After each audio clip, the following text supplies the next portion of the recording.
Hi, this is Eric at Frog Valley Tropical Fruit Farm, and I'm going to do a video on mango blooms today, and I'm also going to show our miniature zebus. This is my little girl Pepsi. That's Romy's mother.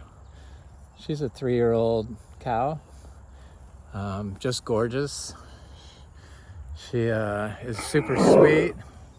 That's the bowl behind me. You notice I don't have to be scared of the bowl, like doing evil things, huh? Wally? Nope. He's very sweet, kind, gentle, no problems. That's my little cow Fish, also Bogle Farms Luna. This is Bogle Farms Midnight 1910. This is Bogle Farms Carnation Snars, and that's my little girl Pepsi. So he's about 32 inches. He's just such a little doll baby. There's little Romy. His mother just loves him still. She's like red and black and white, and in the winter she turns more black, but she has definitely red in her. And he's like red and black and white, and in the winter he turns mostly black. Super gentle. She's like a gray cow, and she turns white with orange in the summer. She's wasn't my trouble cow, but she's gotten quite good. She's like the top cow. She's the one I've had the longest. Him and her were the first two I got, and they just have been such a source of happiness for us here. And I just can't believe I haven't had them my whole life. They're just amazing animals. They were not raised on bottles. These were raised by their mothers. And they're just so sweet and nice that it's surprising that more people don't have them. And they make mangoes bloom, and they make other fruit trees bloom. I apply their manure daily, year-round. Here's my little Romy. So this is how we rotationally graze. This is one pasture. It's a weedy pasture, but there's a lot of grass in here also. And then there's a pasture and there's a pasture. They're like long, skinny pastures, total of about 2 acres for 5 of these miniature zebu. And I put hay out here in the morning just because they won't leave the barn. So he's gonna try to act like he's a tough guy. You know, they should have horns, but they were pulled by Rick Bogle before I got them. And Romy's gonna have horns, and he's probably gonna be about the same size. So this is when most people get afraid of bulls, when they start doing stuff like this. But I know it's all a bluff, and he's never ever done anything nasty or evil. Even when the cows are in heat or there's newborn babies around, he's always been a total gentleman, right, Wally? He's 3 years old, and he's very nice to the little boy, Romy, who's a sweetheart. He's gonna have horns. Hi, Romy, you're a good boy. And Pepsi is she's my little pet. She's just always been super sweet and nice, and not done anything nasty. And I just love her to death. She's just like, basically like a little dog. And she's about 33 inches tall. So you can see she's red and black and white. And she just is just a super, super, super nice cow. I just love her. Right, Pepsi? Anyway, so that's the miniature zebu. So I leave them in each pasture for like a week. Well, not like a week, it's a week. So Monday I will move them out of here. And most of the grass is in the back, because this was like the area closest to the barn that was mostly eaten down. But there's quite a bit of grass in here that you can see. I know, Wally. You being a tough guy? Yes, you are. You're a tough guy, huh? Yep. Not gonna bother you anymore. So now I'm gonna go look at the mangoes. So I was very surprised to see that our mangoes were starting to have a super bloom on them, and our mangoes seem to all bloom at one time in unison. So the early ones, the late ones, the mid-season ones, they all seem to bloom in unison. I've never seen mango bloom in early November here. But I also didn't realize that mangoes can produce 3 distinct crops. Those are our donkeys. I don't keep them together because the light-colored one likes to act like she's a cutting horse and chase the cows around. So I just don't want them to get hurt. So this is a sweet tart mango that looks like it's starting to swell, but it doesn't have any bloom on it at the moment. But I can see that it's starting to swell. But my first mango I saw was this fruit punch mango, and fruit punch is an early mango. And I like fruit punch mango, but you can see that it has flowers pretty much coming out all over it. And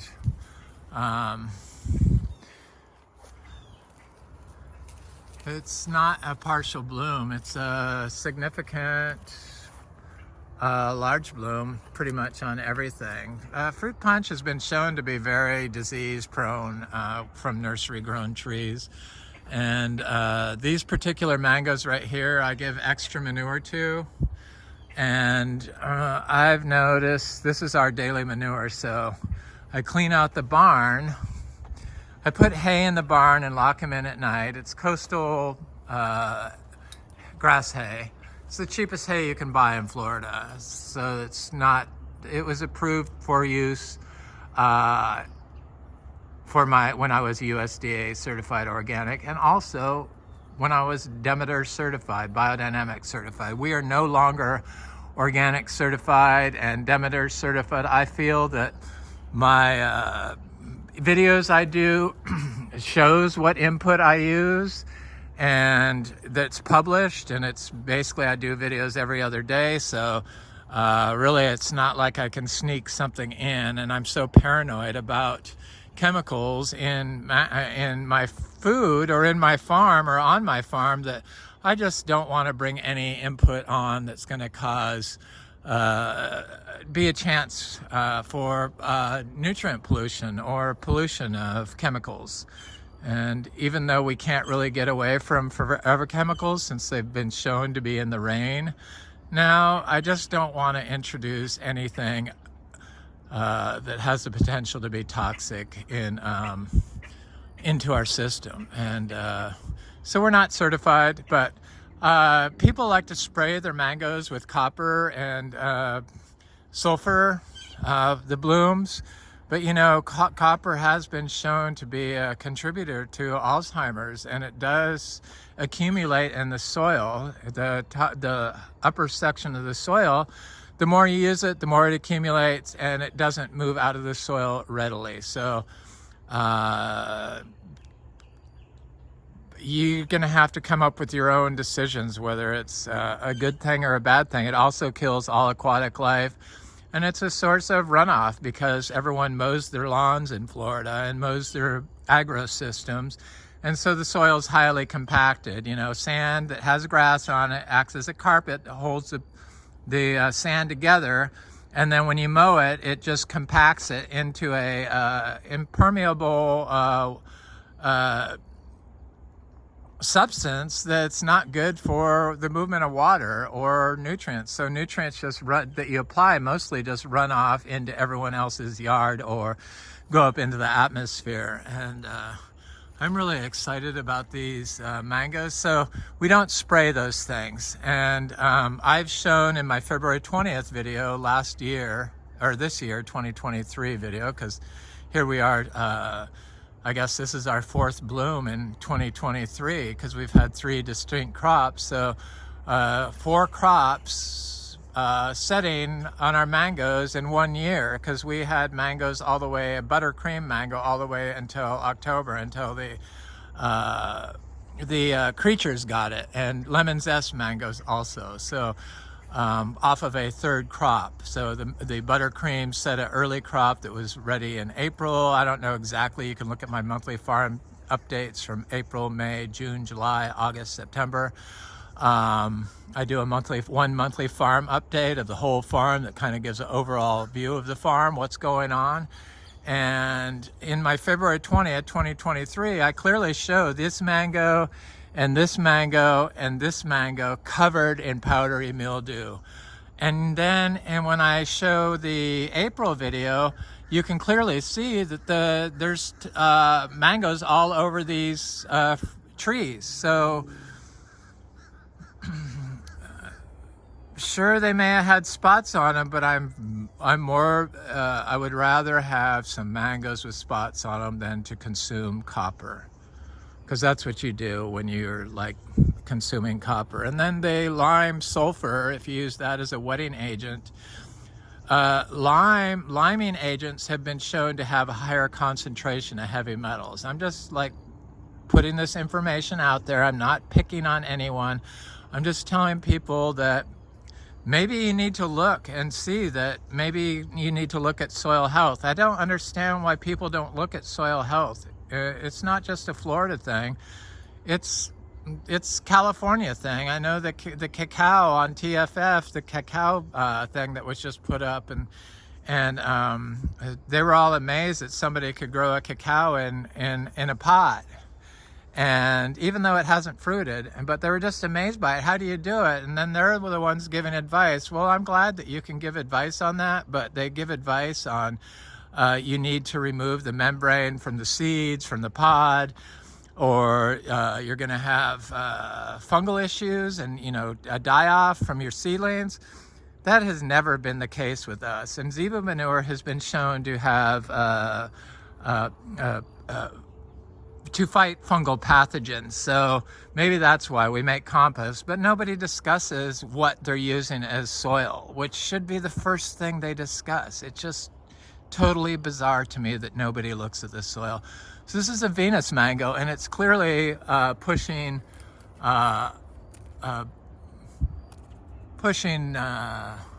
swelling. It's swelling. It's gonna bloom. I know it's gonna bloom. So it's this is a Venus mango. I love Venus mangoes. One of my favorite mangoes. Sweet Tart's one of my favorite fruit punches. Definitely up there. And I don't see the Sweet Tart really. Yeah, it's starting to swell too. So they're all going to be blooming in unison, guaranteed. I'm gonna go over and look at some other mangoes, because after I saw that fruit punch mango, I realized that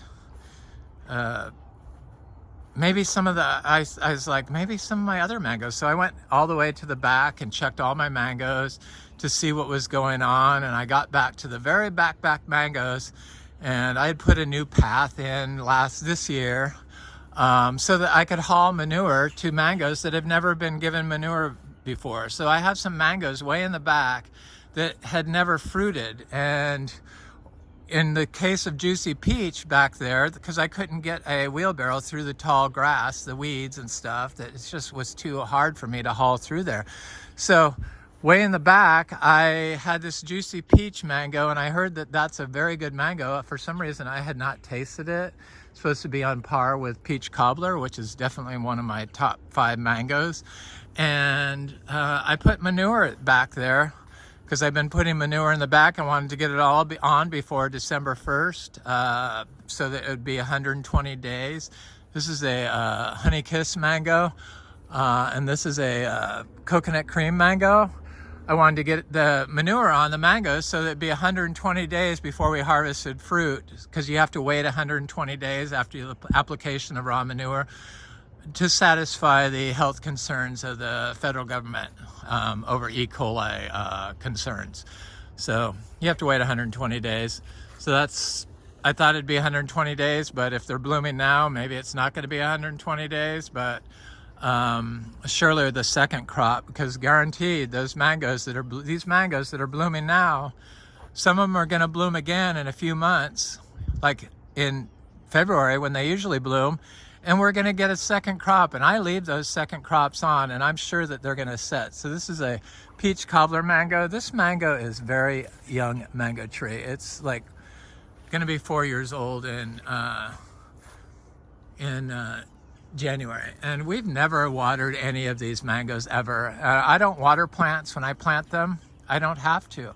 When I used to use mulch, they needed water, and we killed plenty of trees by not watering our trees when we put them in. But when you have a system like this, water can move through the system, and water is held in the system and delivered through the air because it's moist here at night. So all these plants capture the moisture in the air and put it in the soil in unison with the mycorrhizal fungi that delivers water to the plant during times of drought, which is what we're having now. So this is a pineapple pleasure mango. This is one of my favorite mangoes.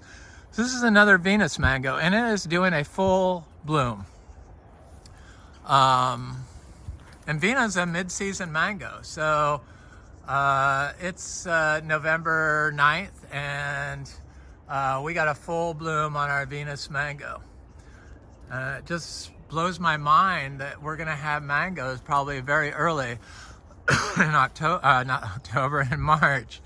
So this is a Sugarloaf Mango, and Sugarloaf is also a mid-season mango, but I see it's flowering quite a bit too, and it's gonna do a full bloom also. So not just partial blooms, but major full-on bloom going on.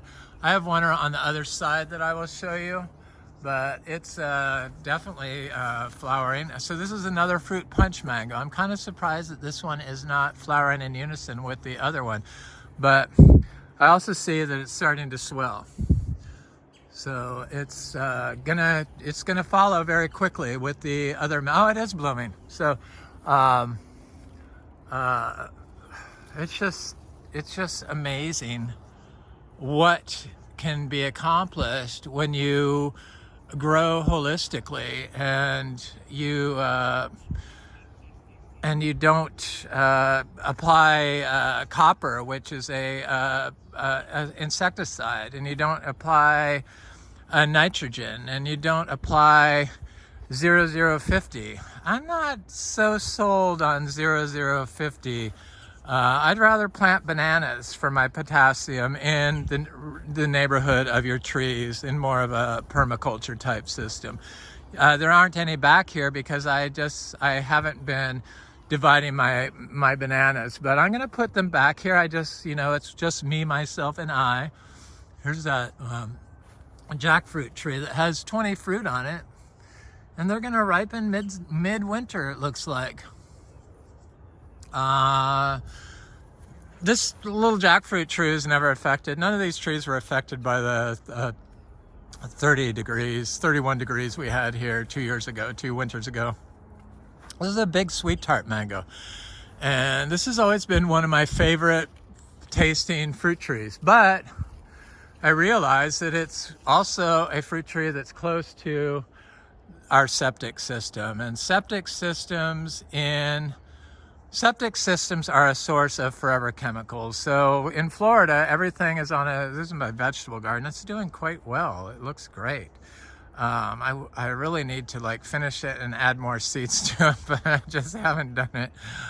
So septic systems are a source of forever chemicals. And in Florida, whole cities like Sebastian, the entire cities are on septics. And they also put shallow wells in every house they build. So they tell you to use it for your landscape. So I don't know how safe the fruit would be.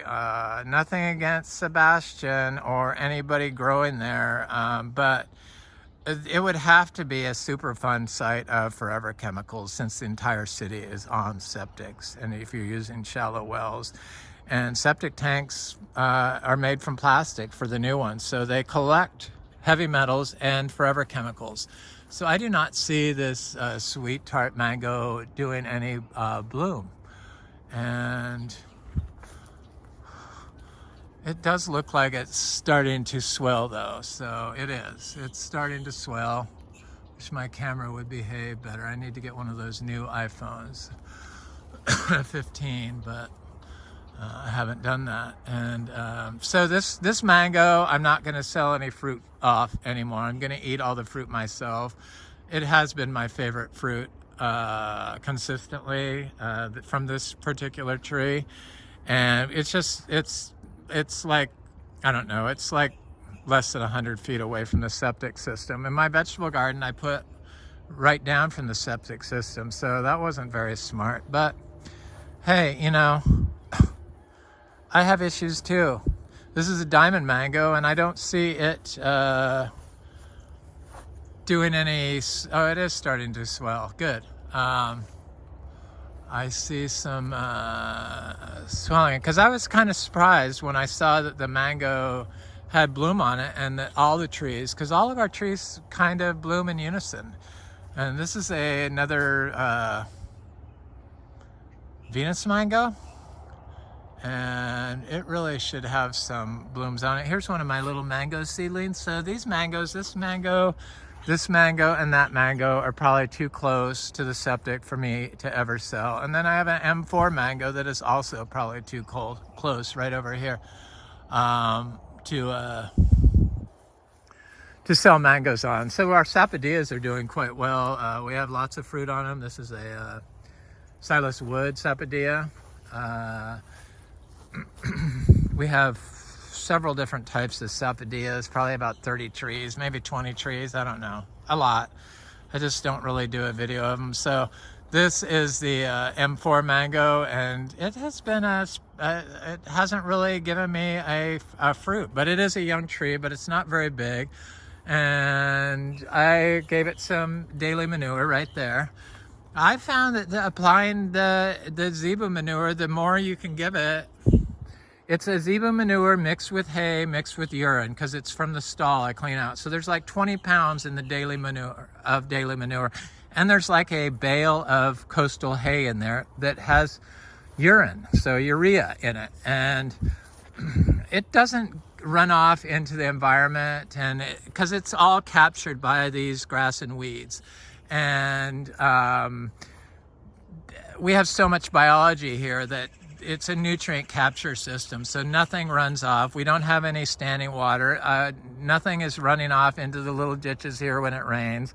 It's all captured and recycled and used for plant growth. That's what happens. So these are some wax jambu trees that have been great producers, but 2 years ago, during the freeze of 2021, no, it was January of 2022, I believe. Is that when it was? Anyway, it was two winters ago. They stopped producing a lot, but generally they produce a lot. But they're probably too close to the septic system also. And this I totally love. This is the purple hog plum. This is too close to the septic system. I had a lot of stuff off this. So I've had some health issues since I went to Santa Barbara, and I have thyroid disease, which is it's caused by forever chemicals and other pollutants. Everyone seems to have thyroid disease now. It's caused from forever chemicals, and it's a horrible disease, and I've had it for quite a while now. And when I went to Santa Barbara, I couldn't eat my clean diet, and every time I got COVID in the past, I developed a rash, like the horrible rash you get, from COVID. And I felt like I had got a minor case of COVID when I was on the plane to California. I could just feel the joint pain, and it was just minor, but I just sensed that I probably caught something there. But what happened to me is I developed hives.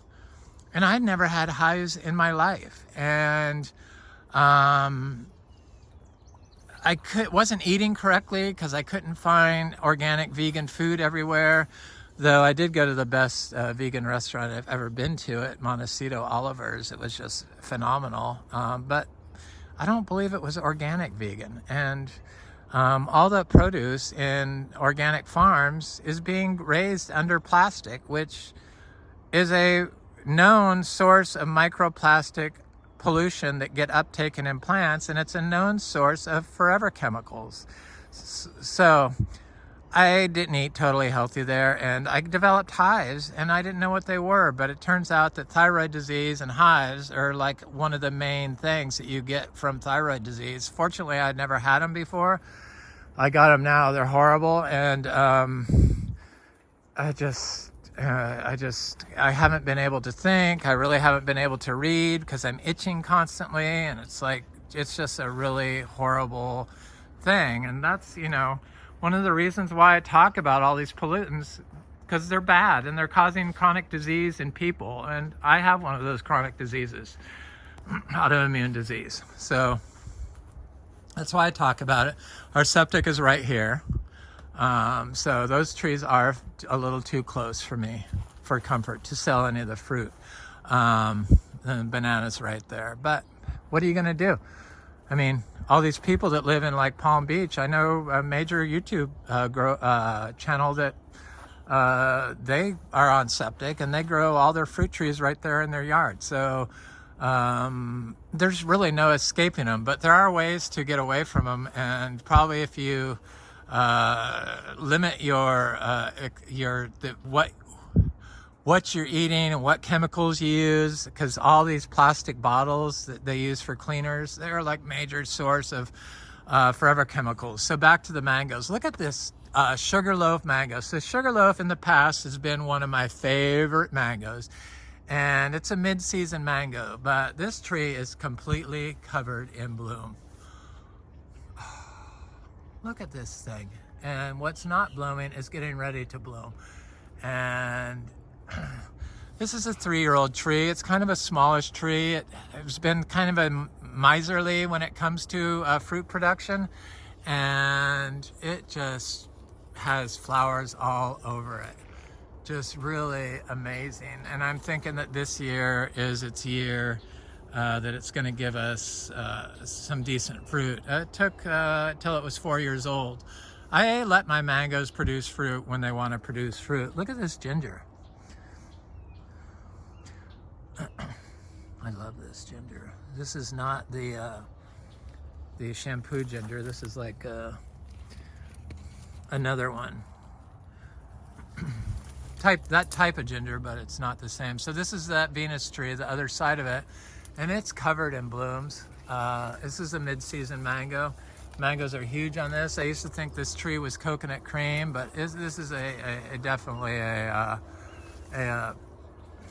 this is definitely a Venus tree, and it has flowers all over it. Also has some passion vine growing on it, which I don't like getting on my fruit trees. Passion fruit just shows up now everywhere here, like guavas, basically, different fruit trees, mangoes, they're like popping up everywhere. That's what happens when you don't mow and you're not mulching everything out. So I had somebody contact me, a guy named Justin from Hope Grows, I guess is what his business is, and he wanted some information, wanted to talk to me about regenerative farming, and he does like a syntropic system, and so he does lots of mulch, and he's putting in a big garden in Southwest Ranches. And oh, I see this peach cobbler has got, is that bloom on it? Yes, it's starting to bloom too. I thought that all the mangoes would bloom at once, because they always do. So they are all starting to bloom, and this seems awfully early.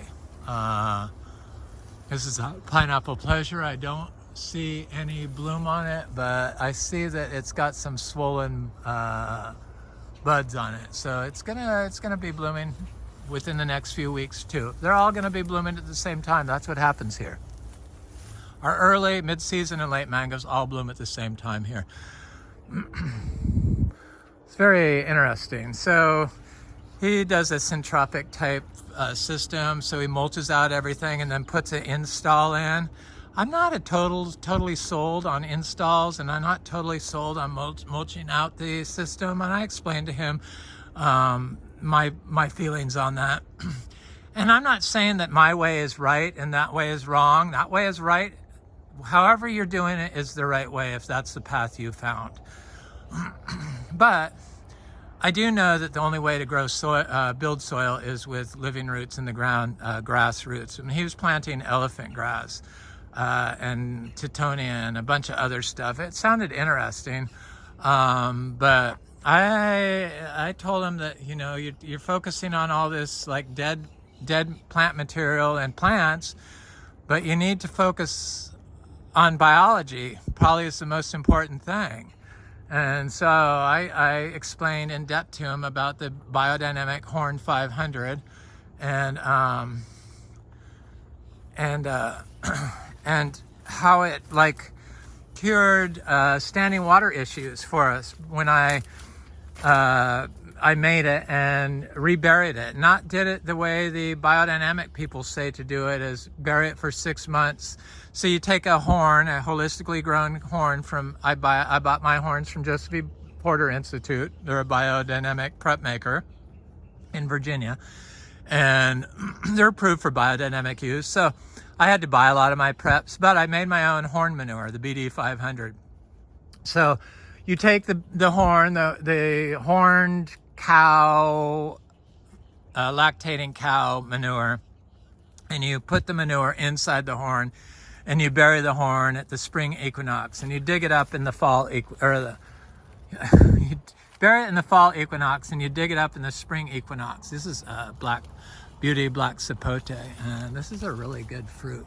This is like my favorite black Sapote. This tree has a lot of fruit on it, and it's getting quite large. So you dig it up, and then you take it out, and you scoop out the manure after it's been in the ground for 6 months, and you spray it. You mix it like a tablespoon of the manure, the Biodynamic 500, and then you spray it. I just flung it. I mix. You have to stir it for an hour in a circular motion. I use rainwater when I mix mine, and then I would do it. But we don't have horn cows because our cows were pulled, and I don't think there's a difference between the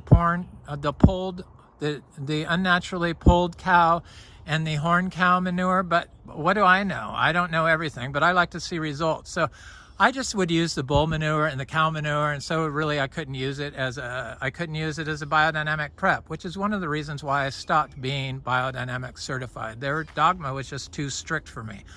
And when I stopped being biodynamic certified, it made me start thinking of alternative ways to use that BD 500. So when I pulled my horn out of the ground that I made from my bull and my non-horn cows and non-lactating cows, because when you make it, my baby calves were already weaned, and the cows didn't have any milk. So it wasn't really a biodynamic prep. So somewhat, but influenced by biodynamics, just like I get influenced by Indian zero budget natural farming for a lot of my stuff. The zebus came from Hindustan influence, because I thought, well, how did mangoes get developed? Well, they got developed with the indigenous cow of India. That's how, and so that's why I got the zebu cow. So it was influenced by them. So I took the horn out, and I just felt like there was an animal inside. So I took the horn and I put it in a rain barrel. And I've talked about this numerous times, but some people don't hear it, so I repeat it again. And the horn would lift up in the rain barrel. It would sink to the bottom, and then it would lift up at sometimes, like periodically, and be sitting at the top of the rain barrel. And I look at it, and there's like hyphae, fungal hyphae coming out of it and attaching to the algae on the side of the rain barrel. And then it would like retract it and sink back down to the bottom and sit there for like weeks on end. And it lived there. I could see the fungi in the horn. So I knew it was a fungally dominant input. So I was right about an animal being in there. Not really an animal, not really a plant, but a fungi. And I could see it in there. I did videos of it, and I'm not sure exactly what they were, because I wasn't dating my videos back then. But it was when I first started making them, 2020 probably. And so I took my biodynamic horns. I made so many. I made like 90, I think is what it was. And I thought I could sell them, but nobody wanted them. One person wanted them, and one person made their own, so I send them manure. And my friend Gemma in Tampa. Tampa's got forward thinkers, more so than Vero Beach. I've had like 2 people come here from Vero Beach in the entire 8 years I've been here. Very strange. But so I buried the horns in areas that had standing water, like this area, and where biodiverse orchard flora wasn't growing, where it was just short lawns still, because this was a lawn for 50 years. And so I'd bury it in those areas and in mass, or areas where it froze.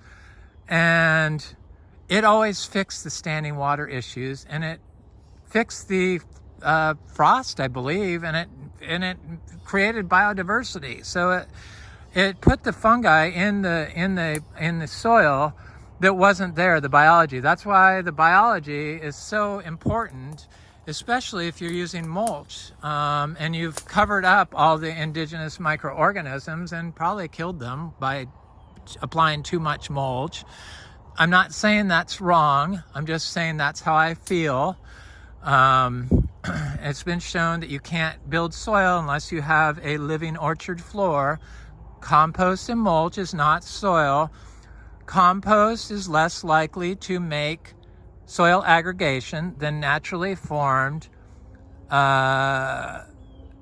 soil from living roots and plants. So it's made from fungi mostly. Fungi is an insect, is where aggregation comes from. The basics for aggregation. Aggregation is when the soil holds together in particles larger than sand, which is what we have here. So that's what goes on here.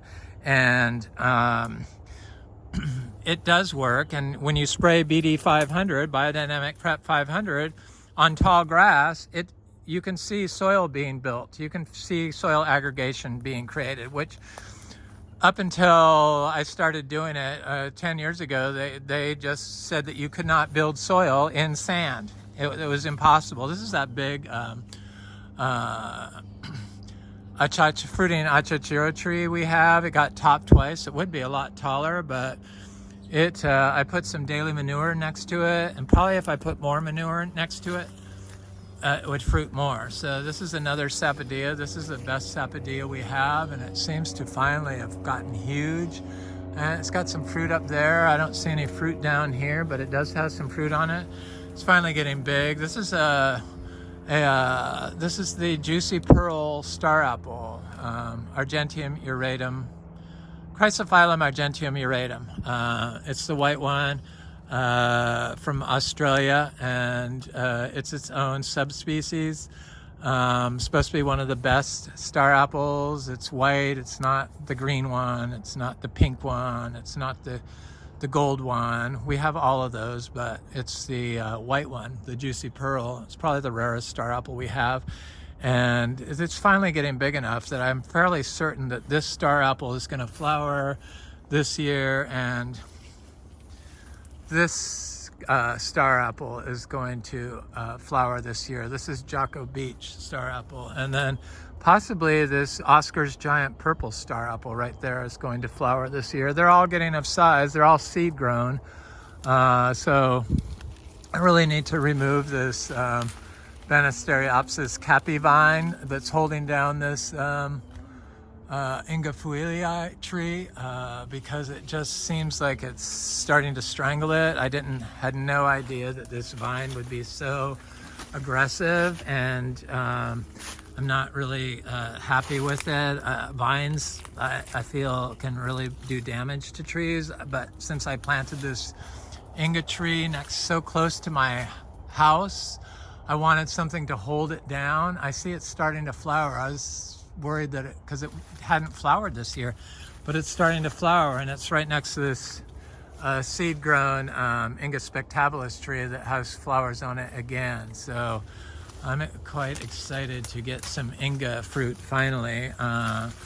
It's just a matter of time before all this stuff happens. So when you use too much mulch and you don't think about biology, then you need to build it and grow it. And I believe that the best indigenous microorganism input is the biodynamic horn. And rather than leave it in the ground for 6 months, I put my bull manure mixed with my cow manure that had been pulled, and I put it all in the horn together, and then I bury it next to where I've been making compost, next to one of our ancient live oak trees we have here, because we have old growth live oak trees here, which is one of the reasons why I bought the property. And then I bury it for 3 days, and then I dig it up and I put it in an area that has been a trouble spot. Fortunately, we don't have any trouble spots left. We don't have standing water here. We don't have areas that are compacted severely anymore, and we don't have areas that plants and diversity doesn't grow in. So this was the first year I didn't feel the need to make that, and that's how we make it. I was just looking at this delightful yellow Sapote Canistel fruit. It's such a good fruit. It's as good as raw Sapote. It's a grafted tree, and it's got fruit. It looks like it's getting close to being ready to pick, but not quite. It's one of my favorite fruits, and I really like it. I love it, in fact. I love all this fruit. It's nice to have fruit every day, year round.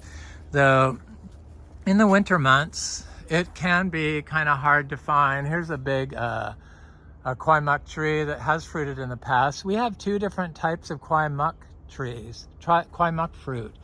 And this is a seedling tree that I got from Montosa Gardens. And then we have a grafted tree that I got from Excalibur. And it produces fruit. It has produced fruit every year for the last 3 years. It did 3 years of just flowering, but now it produces fruit. And anyway, that's about it for this video. That's our mango bloom for 2023, second time, or 4th time. But for 2024 crop. This is Eric at Frog Valley Tropical Fruit Farm, and I hope you have an excellent day.